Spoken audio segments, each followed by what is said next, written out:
Nih, selesai makan langsung bisa. Mudah-mudahan gak ada salah nanti ya. Baik, assalamualaikum warahmatullahi wabarakatuh. Alhamdulillahi rabbil alamin. Assalatu wassalamu ala qaidina wa qudwatina sayyidina Muhammadin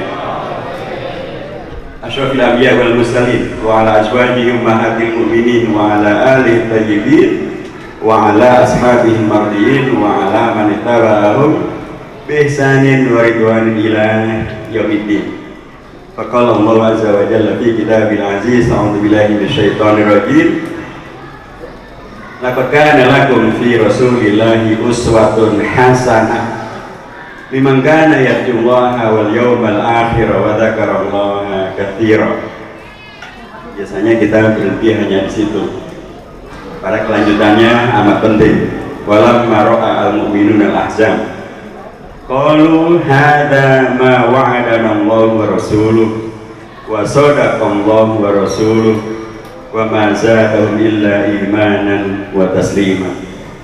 Selanjutnya lebih penting lagi, minal mu'minina rijal sadaqu ma ahadullah alaihi wa minhum man qada nahba.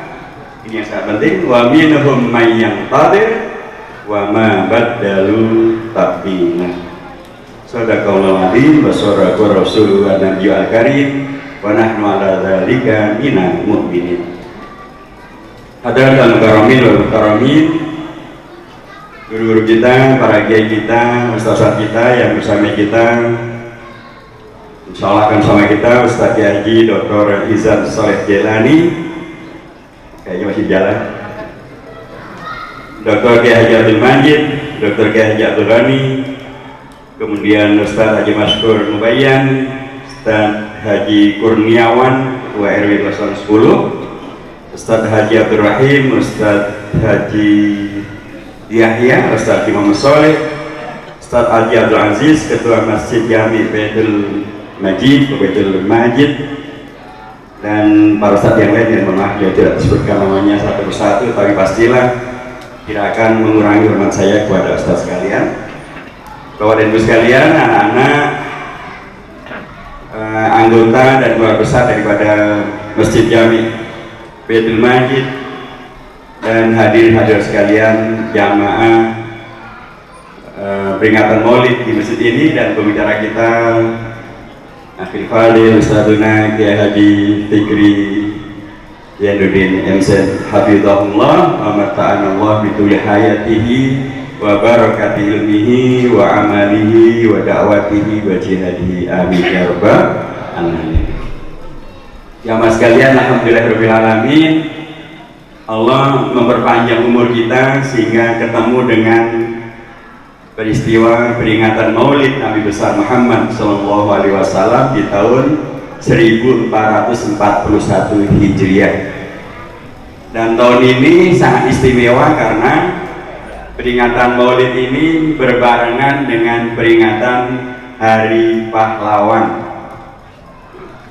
Dan kita menjadi diingatkan bahwa memang Rasulullah dahulu hadir untuk menghadirkan para pahlawan-pahlawan yang dengan cara itu maka al-Islam bisa menjadi agama yang diterima, dianut, dan menghadirkan perubahan, membawa kepada dulu masyarakatnya dikuasai oleh jahiliyah,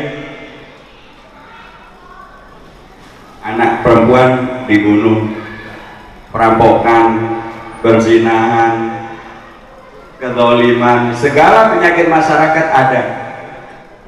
Tapi ketika kemudian Rasulullah datang, Allah hadirkan, kemudian beliau sukses menghadirkan masyarakatnya, para sahabatnya, maka berubahlah dengan para pahlawan-pahlawan yang para sahabat Rasulullah dan Rasulullah ini. Masyarakat yang tadinya terjajah oleh orang-orang Yahudi, oleh orang-orang musyrikin, berubah menjadi masyarakat baru, masyarakat yang merdeka. Bukan hanya merdeka biasa, tapi bahkan merdeka mengganti tradisi yang tadinya sepenuhnya penuh dengan kemaksiatan, penuh dengan kemungkaran, penuh dengan segala yang tidak membawa manfaat bagi umat manusia dirubah menjadi tradisi yang penuh dengan manfaat, barokah, membawa maslahat bagi umat manusia. Jadilah kemudian masyarakat yang tadinya sepenuhnya dikuasai oleh materialisme, hedonisme, perilaku-perilaku sekali lagi yang tidak mementingkan moral, jadi masyarakat baru yang mementingkan moral, mementingkan agama, mementingkan keadilan, perdamaian, mementingkan berkembangnya nilai-nilai ma'ruf, dan jadilah Islam menyebar sampai ke tempat kita di sini, di Jakarta Selatan, di Mampang, Jakarta Selatan, di Indonesia. Nah,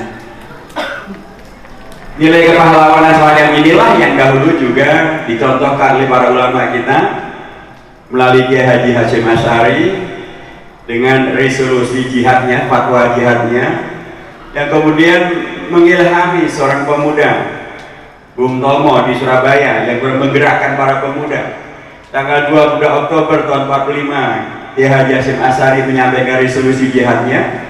Tanggal 10 November Bung Tomo yang mendapatkan katalah semacam arahan langsung daripada Kiai Haji Hasyim Asy'ari, beliau menggelorakan semangat jihad melawan penjajah Belanda, dan jadilah tanggal 10 November disebut sebagai Hari Pahlawan.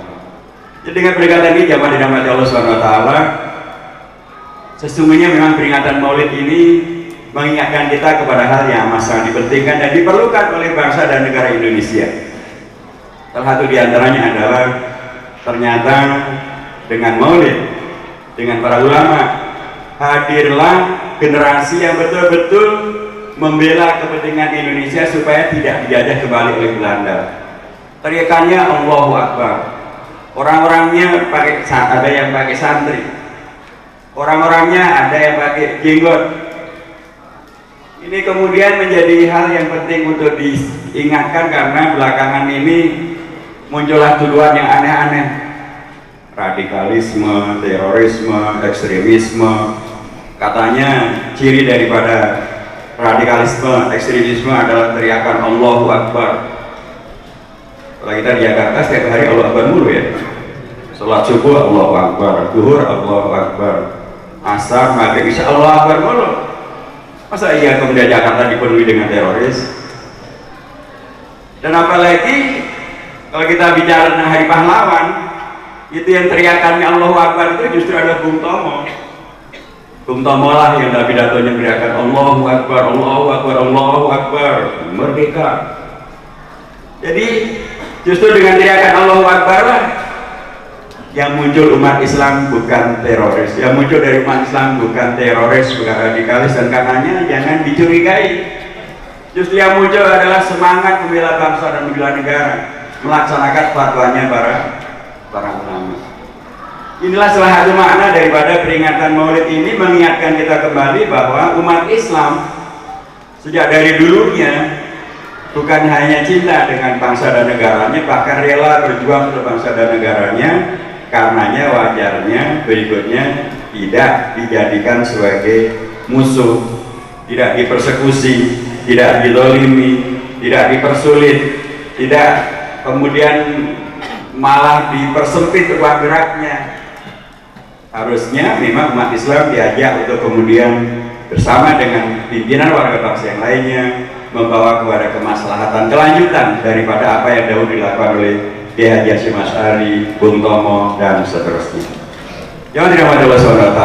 Sekarang ini memang kita sangat memerlukan hadirnya peringatan Maulid karena mengingatkan kita kepada, sekali lagi, kepada keteladanan agung yang membuat kemudian masyarakat bisa menjadi lebih baik.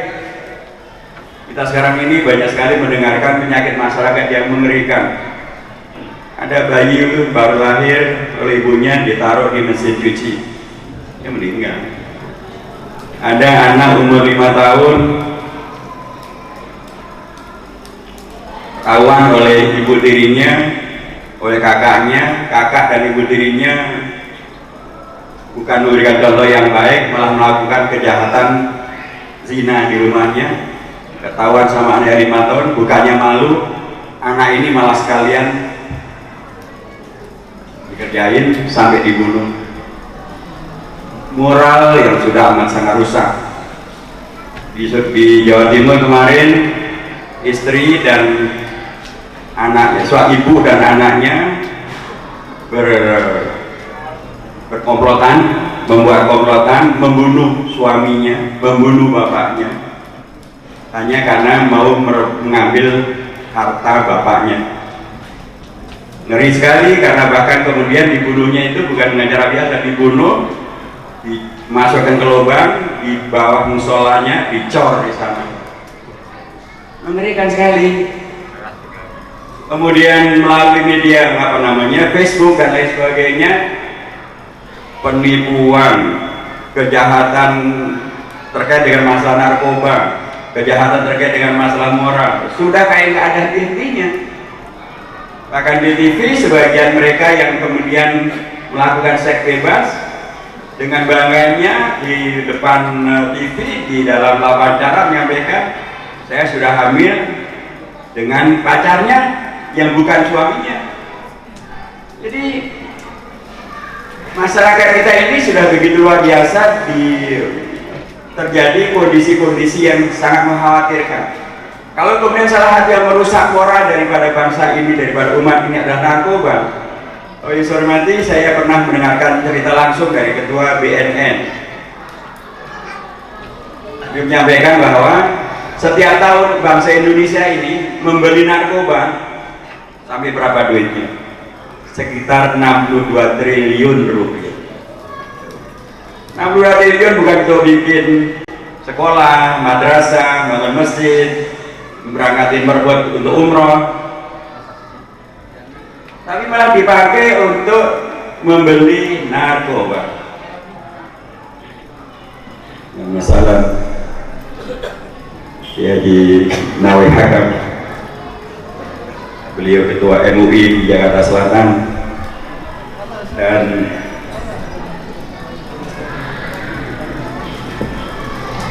beliau kakak kelas saya waktu di Gontor dulu. Jadi kami ini santri dari Gontor. Tadi di dalam juga ternyata banyak alumni Gontor di sini. Katanya malah di Mampang mungkin lebih dari 1.000, katanya banyak banget. Salah satu di antaranya adalah beliau, Kiai Haji Nawawi Hakam. Jadi saya ingin mengatakan bahwa kondisi moral daripada warga bangsa ini bisa menghadirkan hal yang membuat kita putus asa. Keluarga dirusak, moral anak-anak dirusak, moral orang tua dirusak, narkoba merajalela. Sementara di luaran kondisi di mana kemudian orang berharap akan ada solusi, malah mendapatkan PHP, membuat orang menjadi putus asa. Kalau putus asa, inilah pintu besar terjadinya musibah, fitnah, masalah, termasuk bisa terjadinya yang disebut dengan apakah namanya radikalisme, terorisme. Karena orang frustasi, udah frustasi apa saja dipakai. Dan kalau udah begitu, semakin jauh kita daripada tujuan mengapa kita memperingati Maulid Nabi Muhammad Sallallahu Alaihi Wasallam. Karenanya saya sangat mendukung agar kegiatan Maulid semacam ini memang ada kegiatan yang betul-betul membawa kita merujuk dan meladani Nabi besar Muhammad Sallallahu Alaihi Wasallam. Omongan sih semua orang juga ngomong begitu, termasuk kemarin malam di Istana Negara. Kita harus menjadikan Nabi besar Muhammad sebagai teladan agung kita. Bagus, memang harusnya begitu. Tapi juga bagus kalau itu dilaksanakan. Dan ketika dia dilaksanakan, insya Allah akan kemudian memberikan benteng supaya umat tidak semakin jauh berada dalam kondisi yang tadi. Narkoba semakin liar, tawuran semakin membanyak, masalah kemasyarakatan semakin membanyak, keluarga kita semakin dibikin amburadul. Itu terjadi, saya tidak tahu lagi bagaimana nasib daripada satu generasi yang akan datang. termasuk bagaimana negeri kita. Itulah karenanya kami di MPR, saya juga terpilih jadi ketua MPR, saya jadi anggota DPR di Jakarta Selatan. Kami betul-betul mencoba untuk memastikan bahwa pertama, kalau salah satu daripada masalah bangsa ini nanti adalah tadi terjadinya moral yang amburadul, kemudian terjadinya beragama yang tidak lagi dihormati, para ulama dipersekusi, tempat ibadah tidak dihormati sampai coret-coret, dan itu adalah pintu besar kembalinya PKI. Karenanya kami memastikan bahwa selama kami masih ada di MPR dan mudah-mudahan selamanya, TAP MPRS yang ada dan kemudian tegas menyampaikan bahwa PKI adalah partai terlarang di Indonesia, dan karena tidak boleh dianut, tidak boleh disebarluaskan ajarannya, maka TAP MPRS yang melarang PKI ini akan tetap berlaku selamanya di Indonesia. Karena memang banyak pihak yang mencoba untuk mencabut TAP MPRS supaya PKI boleh hadir lagi ke Indonesia dengan alasan demokrasi, dengan alasan hak asasi manusia dan macam-macam alasan. Terus saya tanya kepada jamaah kita di sini, setuju atau tidak PKI hadir lagi di Indonesia? Boleh atau enggak PKI hidup lagi di Indonesia? Mengapa tidak boleh? Itu saya nggak ada PKI, itu saya nggak ada PKI.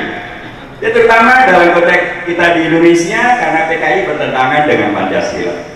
Dalam konteks kita umat Islam, PKI bertentangan dengan agama Islam, sehingga memang tidak boleh ada. Jadi saya mengatakan ini akan menjadi suatu hal yang kemudian jadi menguat ketika kita umat Islam ketika melaksanakan peringatan Maulid ini betul-betul kita pahami untuk kemudian menjadikannya sebagai sarana meningkatkan iman, takwa kita, takwa iman sosial kita, Islam sosial kita, menghadirkan apa yang dahulu Rasulullah contohkan.